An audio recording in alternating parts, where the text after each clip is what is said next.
Hello students, today we will look after three questions important from exam point of view. The first question is true and fair view.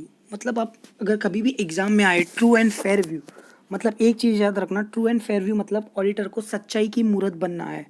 जो चीज़ सच है वो सच पता है, जो गलत है उसको भी सही सामने लेकर आ जाए, यही रोल है ऑडिटर का। तो वही कॉन्सेप्ट है। The concept of true and fair view is a fundamental basic concept of auditing. ये इंपॉर्टेंट कॉन्सेप्ट है ऑफ ऑडिटिंग का। इसमें ऑडिटर अपना ओपिनियन एक्सप्रेस करता है अबाउट, इसका ओपिनियन एक्सप्रेस करता है जो फाइनेंशियल स्टेटमेंट वो चेक करता है वो ट्रू एंड फेयर व्यू है कि नहीं है, वो चीज़ शेयर होल्डर और कंपनी के सामने लेकर आता है।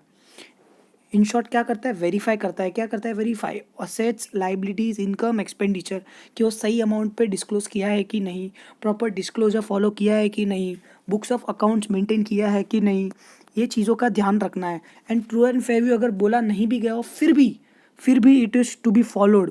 अगर स्टैट्यूटरी रिक्वायरमेंट या कंपलसरी रिक्वायरमेंट नहीं है, फिर भी स्टैट्यूटरी नहीं हो, फिर भी आपको true and fair view follow करना ही है। आपको true and fair view maintain रखने के लिए आपको ये चेक करना है कि असेट एंड लाइबिलिटीज़ है ना, वो कभी कभार अमाउंट ऊपर या एकदम नीचे नहीं है, या फिर कोई असेट एंड लाइबिलिटी ओमिट तो नहीं कर दिया, बैलेंस शीट और profit and loss proper schedule wise बनाया है कि नहीं, और सबसे मेन चीज़ अकाउंटिंग पॉलिसीज़ या इंटरनल कंट्रोल पॉलिसीज़ भी कंपनी में फॉलो हो रही है कि नहीं। ये क्वेश्चन शॉर्ट नोट के लिए भी आ सकता है या ब्रीफ में भी आ सकता है। Then next question, methods of obtaining audit evidence. पहले तो आप ये जानो ऑडिट एविडेंस क्या है। Audit evidence is nothing but the proofs जो हम कलेक्ट करते हैं while doing an audit, correct. तो आप अपने माइंड से ही आंसर बनाने की सोचो। Think you are an auditor and आपको ऑडिट एविडेंस कलेक्ट करना है, तो आप क्या क्या तरीके से ऑडिट करोगे। तो पहला तरीका है ऑब्जर्वेशन करोगे आप, देन आप रीपरफॉर्म करोगे, रीपरफॉर्म इन द सेंस आप रीचेक करोगे जो ऑलरेडी वहाँ पे ऑलरेडी परफॉर्म एक्टिविटी है। देन आप पर्सनल इंक्वायरी आप पूछोगे लोगों से, कंफर्म करोगे, इंस्पेक्ट करोगे। आप वहाँ पे जो ऑलरेडी अरिथमेटिकल कैलकुलेशन हो चुके हैं बुक्स में, तो आप वो रिकैलकुलेट करोगे।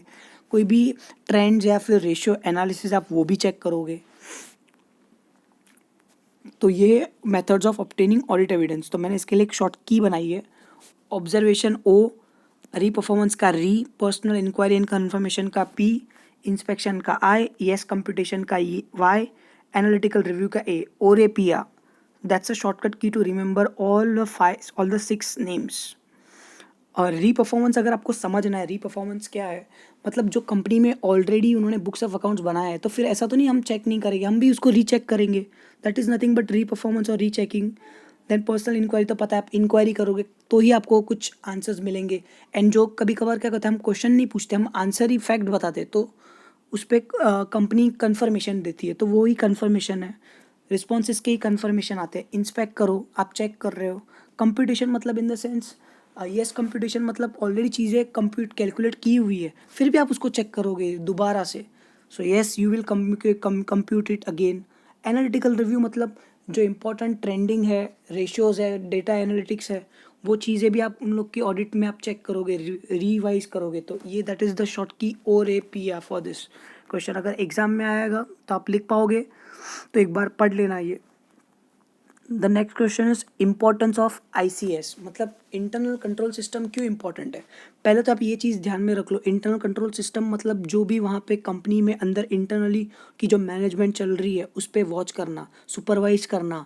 जैसे कि CCTV कैमरा इंस्टॉल्ड है तो वो प्रॉपर से चल रहे हैं कि नहीं, identity cards, rules and regulations, पर ये सब चीज़ों को कलेक्टिवली हम बोलेंगे इंटरनल कंट्रोल सिस्टम। जितना अच्छा इंटरनल कंट्रोल सिस्टम रहेगा उतना वर्कलोड कम रहेगा, एंड जितना बुरा इंटरनल कंट्रोल सिस्टम रहेगा उतना वर्कलोड आपका बढ़ जाएगा। सो एक चीज़ याद रखना, जितना अच्छा इंटरनल कंट्रोल सिस्टम होगा तो फ्रॉड एंड एरर भी कम होगा, करेक्ट। एंड जितना बुरा इंटरनल कंट्रोल होगा तो फ्रॉड एंड एरर्स भी ज़्यादा हो गए। तो हमेशा याद रखना, it is the primary responsibility of the management to detect and prevent frauds and errors. So internal control system अगर आप फॉलो करोगे तो उससे आपको डिटेक्ट एंड प्रिवेंट क्या होता है, फ्रॉड्स एंड एरर्स। इसके बारे में और थोड़ा जानेंगे इन नेक्स्ट वीडियो। थैंक्स।